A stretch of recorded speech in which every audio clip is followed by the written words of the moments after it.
हाँ जी, ये है क्वेश्चन नंबर 1 का 7th क्वेश्चन, प्रश्नावली 4.1 क्लास 10th का ये क्वेश्चन है। तो देखिए क्वेश्चन में हमें क्या पूछा है, जांच कीजिए कि क्या ये निम्नघात समीकरण है या नहीं। ठीक है, तो निम्न द्विघात समीकरण है नहीं, हमको इसका द्विघात रूप चेक करना है कि ये द्विघात समीकरण है या नहीं। ठीक है, आपको मैंने पिछले क्वेश्चंस में भी बताया था, इसमें भी बता देती हूँ कि द्विघात समीकरण का जो मानक रूप होता है, जो उसका स्टैंडर्ड रूप होता है, वो ax² bx plus c is equal to 0। ये एक द्विघाती समीकरण का क्या है, मानक रूप है। ठीक है, इसमें क्या है कि x के जो चर है जो चर है उसकी घटती हुई घातों में ये चलता है। यहाँ a b c जो है रियल नंबर्स हैं। ठीक है, ये द्विघाती समीकरण का मानक रूप है। ठीक है, तो जो हमें अलजेब्रिक एक्सप्रेशन दे रखा है उसको हमें क्या करना है कि आपको इसको सिंप्लीफाई करने हैं, इनको सॉल्व करना है और देखना है कि ये द्विघाती समीकरण के रूप में आता है क्या नहीं आता है। ठीक है, तो देखिए क्वेश्चन हमें दिया हुआ है x प्लस 2 की घात 3 2x² माइनस 1। ठीक है, तो देखिए इसको हम सिंप्लीफाई करेंगे। देखिए x प्लस 2 की घात 3 है, इसमें एक हम सर्व समीका यूज़ करेंगे। एक हमने सर्व समीका पढ़ी थी, जैसे मैं आपको बता देती हूँ यहाँ पे। एक सर्व समीका से हमने इसको एक्सपेंड करना है। तो एक सर्व समीका होती है c प्लस डी की घात 3। ठीक है, ये इसी फॉर्मेट में है। तो इसको जब हम एक्सटेंड करते हैं तो ये आता है c की पावर 3 d की power 3 plus 3 c d bracket c plus d। ठीक है, एक सर्व समीका होती है जिससे हम इसका एक्सपेंड कर सकते हैं। अब इसको हमें इसी तरीके से एक्सपेंड करना है। तो देखिए c की जगह x है और d की जगह हमें 2 यहाँ दिया हुआ है। ठीक है, इसकी घात 3 है। तो इसको जब हम खोलेंगे तो ये आएगा x की घात 3 2 की घात 3 प्लस 3 c की जगह x और d की जगह हमारे पास है 2 और c की जगह 2 और d की जगह c की जगह x और d की जगह 2। ठीक है, आया आपको समझ में। इसको आगे एक्सटेंड करते हैं।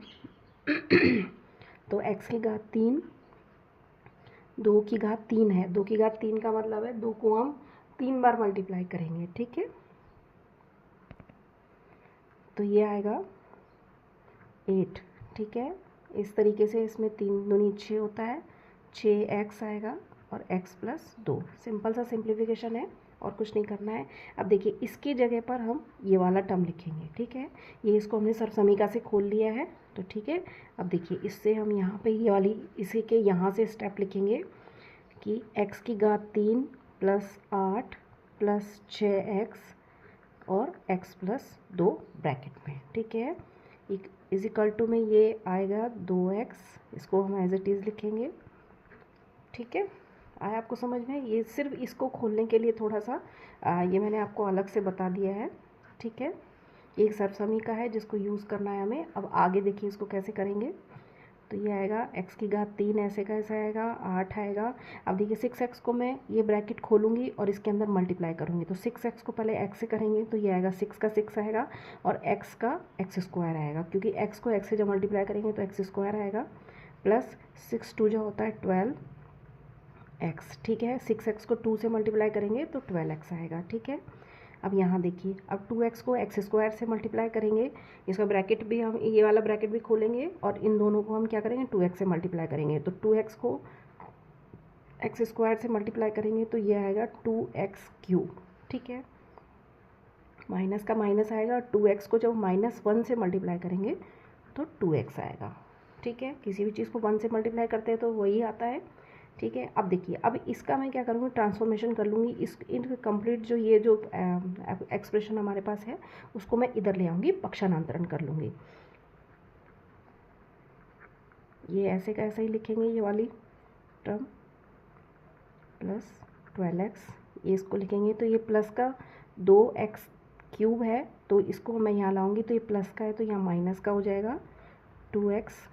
ठीक है, ये 2x माइनस का इधर लाएंगे तो प्लस का 2x हो जाएगा, इक्वल टू में 0 आएगा, यहाँ कुछ नहीं बचेगा। ठीक है, अब देखिए हम 3 घात 3, x की घात 3 और x की घात 3 को पहले सरल करेंगे तो ये माइनस का 2x³ है, ये x³ है, तो इसको दोनों को माइनस करेंगे तो 2 में से एक जाएगा, 1 बचेगा, 1 का मतलब है x³ बचेगा। ठीक है, आया आपको समझ में? 2x³ में से जब हम x³ माइनस करेंगे तो x³ आएगा ओनली। ठीक है, और वो किसका आएगा? माइनस का आएगा, क्योंकि ज़्यादा संख्या किसकी है?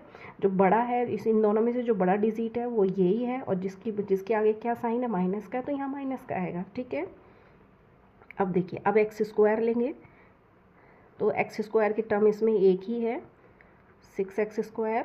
ठीक है, अब देखिए, अब x की टर्म लेंगे हम तो ये 12x है और 2x है, दोनों प्लस के हैं तो प्लस हो जाएंगे, तो ये हो जाएगा 14x। ठीक है, ये 8x ऐसे का ऐसा बचेगा यहाँ पर, इक्वल टू में 0।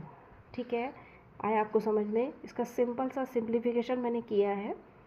ठीक है, सिंपल सा सिंप्लीफिकेशन मैंने किया है, उसके बाद ये आया हमारे पास। अब देखिए, इसके बाद कोई सिंप्लीफाई नहीं करना। अब इसको हम देखते हैं कि इसमें जो x चर, जो x है, जो वेरिएबल है चर, जिसको हम वेरिएबल या चर कुछ भी बोल लीजिए, उसकी जब हम घात देखेंगे तो सबसे बड़ी घात इसकी 3 आ रही है। ठीक है, फिर 2 है, फिर 1 है, तो सबसे बड़ी घात, सबसे अधिकतम मैक्सिमम घात जो होती है 3 होती है। ठीक है ना, जबकि हमें पता है कि द्विघातीय समीकरण में जो होती है मैक्सिमम घात जो होती है, जो पावर होती है, वो 2 होती है। ठीक है, लेकिन यहाँ क्या आ रही है हमारे पास? 3 आ रही है। ठीक है, इसीलिए इसका आंसर नहीं होगा, क्योंकि ये द्विघातीय समीकरण नहीं है। ये आपको मैं एक बार और क्लियर कर देती हूँ कि जिसकी घात 3 होती है उसको हम त्रिघातीय समीकरण बोलते हैं। ठीक है, इसको द्विघातीय समीकरण नहीं बोलते, क्वाड्रेटिक इक्वेशन नहीं बोलते हैं इसको सिर्फ क्या बोलते हैं? त्रिघातीय समीकरण। इसलिए इसका आंसर आएगा कि ये द्विघातीय समीकरण नहीं है। ठीक है, आया आपको समझ में? इसके नोट्स आपको चाहिए तो लिंक डिस्क्रिप्शन में मिल जाएगा आपको, शॉर्ट वीडियो का, जिसमें मैंने इसके नोट्स डाल रखे हैं, आप वहाँ से जाके चेक कर सकते हैं। और प्लेलिस्ट का लिंक भी डिस्क्रिप्शन में डाला हुआ है, जहाँ से जाके आप चेक कर सकते हैं। Okay, thank you. इसका सिर्फ एक ही क्वेश्चन रह गया है, क्वेश्चन नंबर 1 का, जो हम नेक्स्ट वीडियो में करेंगे। ठीक है, ओके, थैंक यू।